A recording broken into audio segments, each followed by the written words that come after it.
This week we discussed descriptive research, and you might say, hey, didn't we study that back in Chapter 6? Well, Chapter 6 was about using descriptive statistics to study problems of practice. That means going and gathering them from various resources, triangulating some data, and usually helping you with like a review of the literature to support a research question or to answer some other question of practice. And they gave you some bullet points there about problems of practice in that chapter. But in this chapter, they give you the tools for conducting your own descriptive research, and they show you some examples of places where you get descriptive research, which should be, in fact, a review. So a lot of you are interested in gathering some data for your final project, so this should help you with how to gather that data and then hopefully just put it in a descriptive format. We're not talking about the inferential statistics that we discussed previously with doing t-tests and ANOVAs and MANOVAs or even running any kind of regression statistics. Those are completely different. In fact, those type of inferential statistics, they're not descriptive. They are usually trying to do some sort of comparisons for statistical significance between groups oftentimes so that we can measure if there's a big difference or a big effect. And I'm going to talk about that in a little bit more detail here in just a minute. So this week's objectives are to explain how descriptive research can be used in education. You should be able to answer that already based on what you learned in Chapter 6 and also with the kind of information that you're going to get from Chapter 9. Discuss the limitations of descriptive research. So obviously, they don't give us the kinds of things that I'm talking about. So did an intervention make a difference? No, can't measure that. It doesn't tell us anything about statistical significance, so we can't measure effect size. Doesn't do that sort of thing. Identifying the sampling procedures used in descriptive research. They talk a little bit about the different ways to sample, but quite honestly, we're looking to be as objective as possible. So more often than not, you're trying to get a very good population and sometimes the entire population, and certainly a randomized population is the best. It's very, you can give descriptives on a population of convenience, if you will. But honestly, you have to be careful then about how generalizable your descriptive statistics are that you retrieve, such as the mean, standard deviation, the range. Those are the things that are descriptive. 4, identify the bias in poorly constructed questionnaire survey items. Several of you have had questions about this. And in fact, I get surveys all the time that break the very basic rules, and those aren't even all the rules, but the very basic rules outlined in this chapter.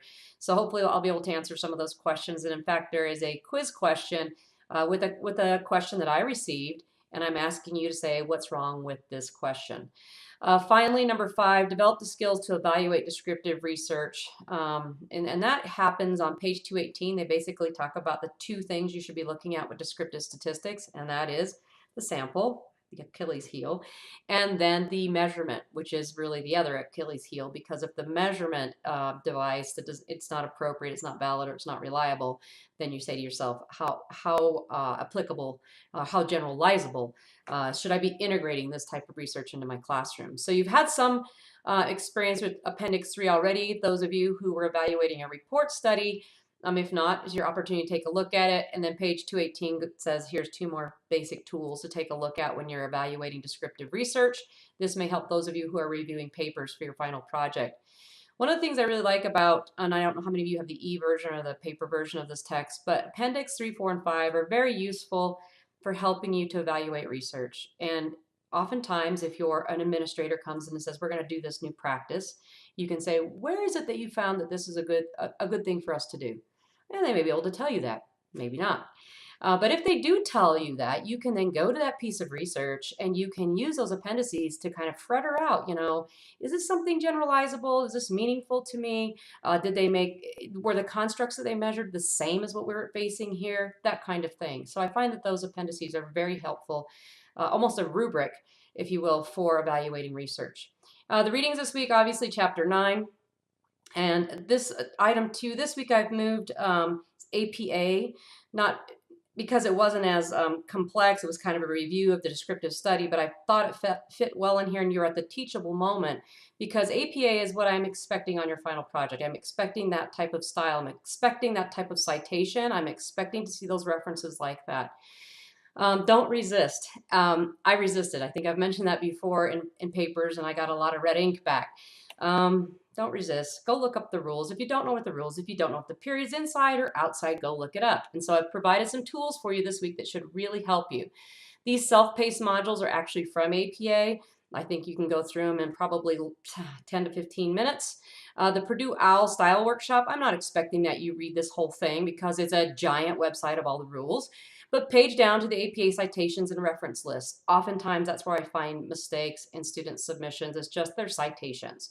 There are rules for that. No, initial caps, but not caps on a title. Commas, not periods. Italicized, not italicized.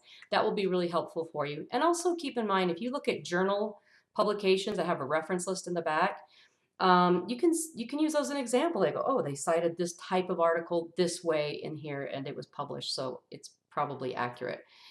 Keep in mind, though, when you use Google Scholar and you click on the citation part, if somebody hasn't put it in right, it isn't going to be right coming out to you. So they're pretty close. The biggest error I find in the citation part of Google Scholar is the capitalization. So again, review those things in these two different resources you have here. My overview video will be here shortly. There's a second that is optional but highly recommended on APA, and that's from Harvard. These modules 1 through 4, they'll take just a little bit longer, maybe 20 minutes, maybe a half hour if you really pause and study them. But I think you can probably get through this one in about the same amount of time. I shared this one with some colleagues who have been writing in APA, who work with students in APA, and they said this is the best reminder. It goes into a little bit more detail than the one up here, but it's very useful to you. So if you're new to APA, do go through both of these. It'll help you a lot, and it will save a lot of red ink. It allows me to focus on the content of what you present and not the mechanics. And it also makes it easy on the rubric to give you a perfect score. All right, 2 other things this week that are in your required videos. Hans Rosling, 200 countries, 200 years, 4 minutes, and then Hans Rosling on the River of Myths. Both of these are just, I think this one might be a little bit shorter, but both about 4 minutes long. And Hans Rosling is a statistician, and when I first went looking for, like, how can I show students an engaging way to look at descriptive statistics? Because oftentimes, especially like in your text, it's a table or a figure that's showing ups and downs. It's like really not exciting. But this guy actually makes descriptive statistics exciting. He uses a lot of showmanship and quite a bit of drama around descriptive statistics that he has been collecting. So I think you'll like those. And if you want to know a little bit more about Hans Rosling, he is a Swedish medical doctor, academic, and statistician. And of course, he's a public speaker, and he is a professor of international health at the Karolinska Institute and co-founder and chairman of the Gapminder Foundation, which I'm actually familiar with, which has developed the Trendalizer software system. So he's received quite a few awards and accolades, but he is really all about descriptive statistics. And so without any further explanation, if you want to go look at him, he presented the television documentary, The Joy of Stats. So there's just some interesting information about him inside of the wiki, and there's other information about him online as well. I really wanted to find critics of his, and quite honestly, keep in mind that descriptive statistics are just numbers that you gather, and you can bias the way you gather them. But he takes it a little step further, where his critics come in and they say things like, well, but he's inferring something from here that isn't really happening. I'll let you decide that. I think that he actually does a pretty good job, even though it's dramatic, of presenting descriptive statistics. One more video down here. It's optional. If you like Hans Rosling, and I think you'll find his manner engaging, I guess his son is going to carry on in his footsteps, but How Not to Be Ignorant About the World, Hans Rosling and Ola Rosling. And this is a little bit longer. It's a TED Talk. It's very recent, though. I think it's a 2014 TED Talk. And again, he does the introduction, and then his son kind of does some of the interpretation. So if you like that, it's a little bit longer, but it might give you another understanding of statistics, descriptive statistics, but also maybe a little bit of content about what he thinks about how the world is shaping up. So those are your resources for this week. Obviously, there's a discussion question, and there's a quiz that I've already mentioned here moments ago. So let's see what we got here for descriptive research.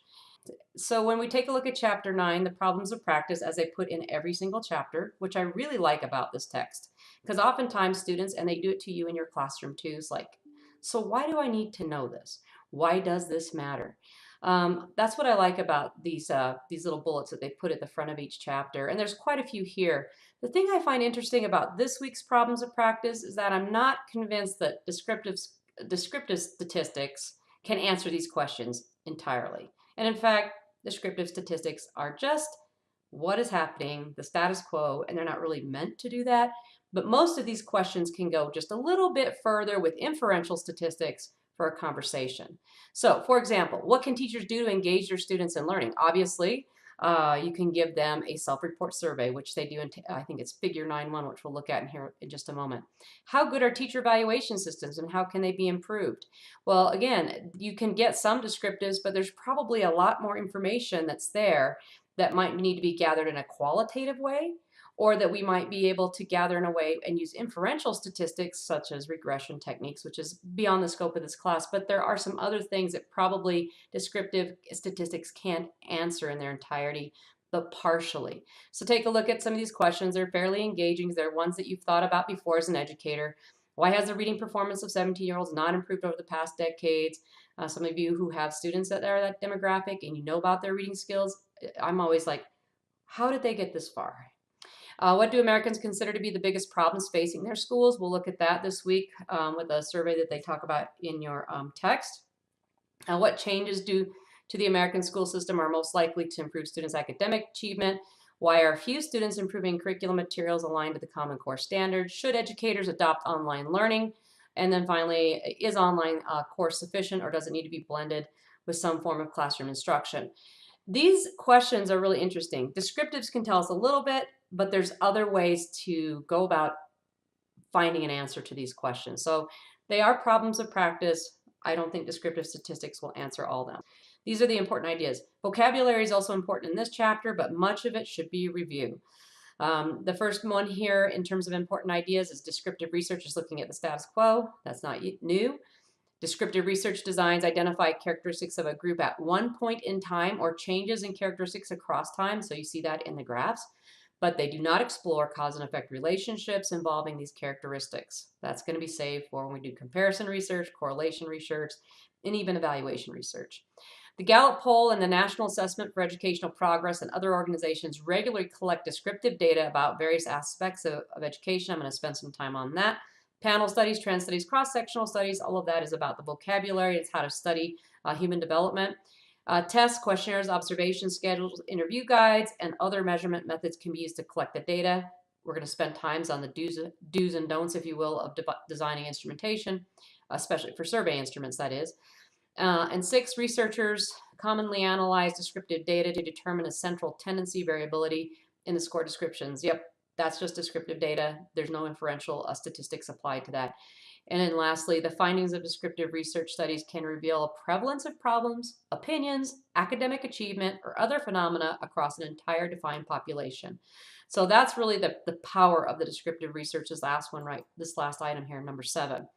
So answering questions by drawing on experience. That was really one of the ideas here in the first part of the chapter. I want you to make sure that you consider generalizability. This was a teacher who's basically surveyed her own students because she wanted to know what kids wanted. And there's no problem with that as long as you know what your reach is or your limitations for your reach in terms of generalizability.